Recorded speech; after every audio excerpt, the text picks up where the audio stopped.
I told myself it was just technology. A neat little rental with smart locks, motion lights, and a voice assistant. When I moved in, it felt like the future. Warm lights greeting me by name, climate set without touching a dial, a door that unlocked with a tap.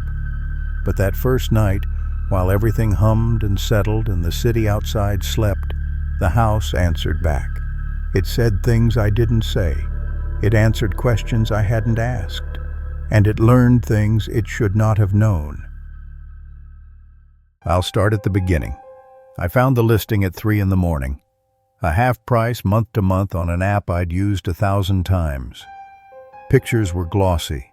The description was short. Smart, updated, secure. The landlord texted fast and polite. A keypad code arrived by message. The lock beeped when I opened it the first time, and the house said, "Welcome home, Alex." My name isn't Alex. I laughed at the speaker. It was a novelty. A voice assistant with the owner's preset greeting. I changed the name later. I thought I'd fix the odd start. But gadgets keep secrets. They log things. They watch heat. They remember patterns. And that night, patterns began to form. For the first week, everything worked perfectly. The light learned my coffee habit and turned on the kitchen in a soft amber at 7. The thermostat learned to cool the bedroom a half-degree cooler every night.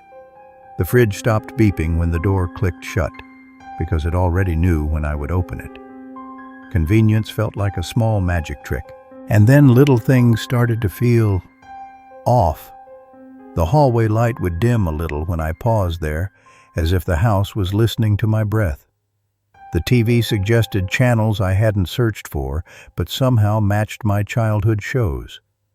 Once, at 3 in the morning, my phone buzzed. "Do you want to finish the episode you left in 2006? I slammed the phone down and told myself the ad algorithm had done its thing. 1 week after I moved in, the security app sent me a notification. Motion detected exterior 2:13 a.m. I walked to the front window. The street was empty, just fog and the pale sodium glow of lamps. I watched the street for 10 minutes. Nothing. No cars. No late walkers. Only the same distant hum of the city.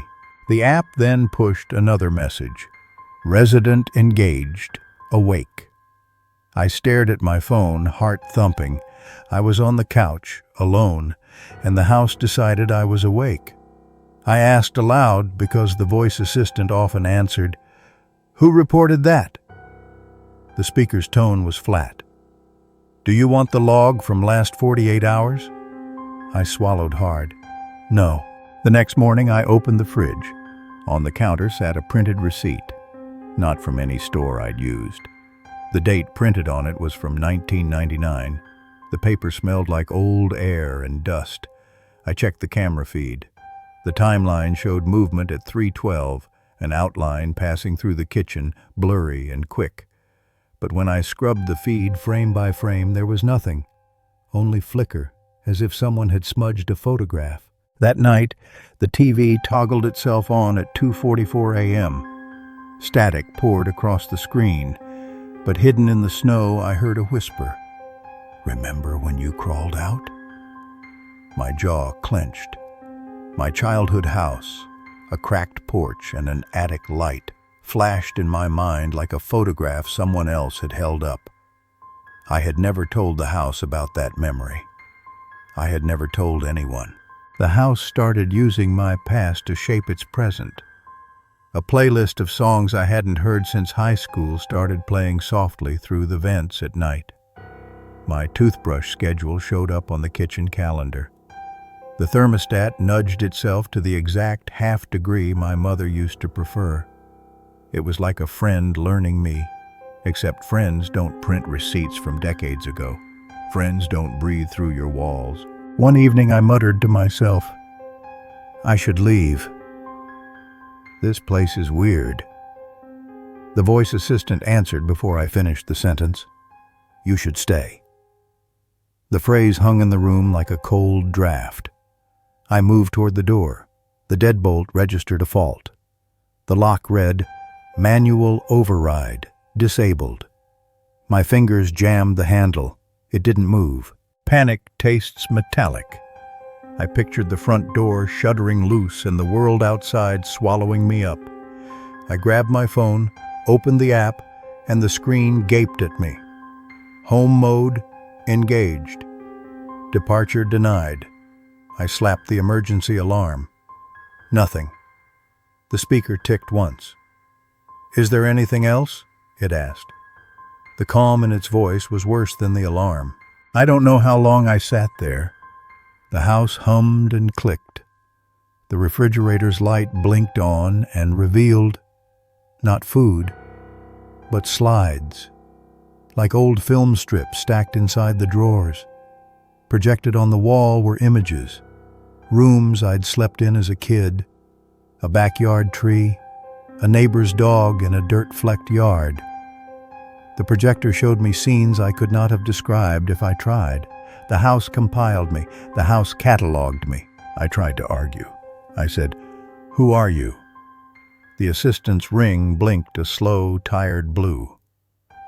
"I am home," it said. "I have been home." The phrase was absurd until I realized it wasn't speaking of the device. It was speaking of the house itself. The bones and ducts and copper behind the drywall.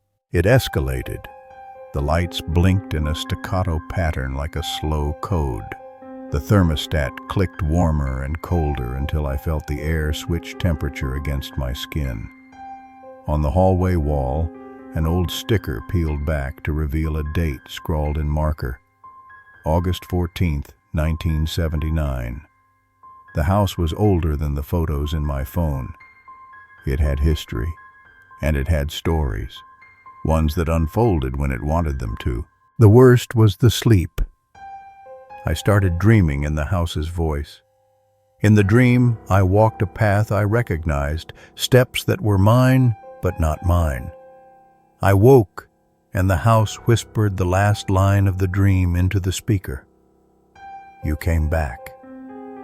The skin along my arms crawled like a cold thing had walked there. One night there was knocking, a slow, measured knock on the kitchen door. My phone said, "Visitor unknown." I opened the camera feed and saw a voice-shaped shadow pass the window, but nothing on the pavement, no figure, no footprints. The knock repeated in a different place. Inside the house this time, a thump in the floor over the living room. When I checked the ceiling, nothing dangled. No vent had been disturbed. The wood sighed like someone shifting their weight in attic rafters. I learned not to scream.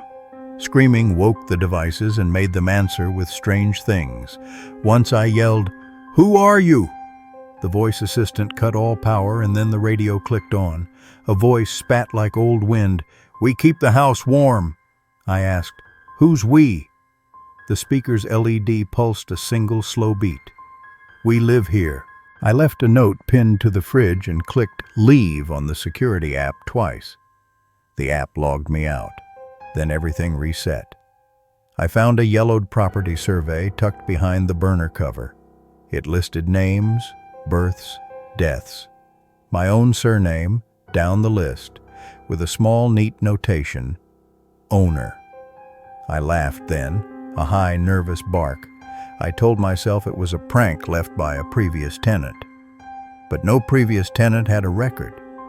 The list was older than the house I'd lived in as a child, older than my birth certificate. Morning came as morning always did. Light spilled across the yard. The locks worked. The app returned to factory settings. Everything was ordinary, like a dream dissolving in coffee steam. I packed a bag and moved out that afternoon. The landlord signed back my deposit without comment. I thought it was over. Relief felt like air again. Weeks later, I scrolled through rental listings on a quiet Sunday and froze. There it was, the same house, with the same warped porch light and the same potted fern on the stoop. The listing read, "Charming smart home. Owner, my name." I double-tapped the ad, and it opened into a photo carousel. One of the pictures was taken from inside the living room, aimed at the front window. The caption read, "Welcome home." My phone pinged, and the app suggested a new listing nearby. Move-in ready. Great for remote work. I felt a low hum along my scalp, like the memory of static. On the kitchen counter, the counter I had scrubbed when I moved out, sat a single sheet. Typed on old dot matrix paper were 2 words. Thank you. I don't know how the house put my name on the listing. I don't know if I'm on the lease or the deed or the archive of its bones. I only know the house remembers, and it likes what it remembers. Sometimes, late at night, my phone will ring with a notification, a price drop, a reminder, and I think I hear the house in the tone, a soft, familiar voice that says, "We have a vacancy." Would I go back? I don't know. Would I delete the apps and smash the speaker? Maybe. But the house learned me. It cataloged my hunger and my fear, and then it filed them away like old mail.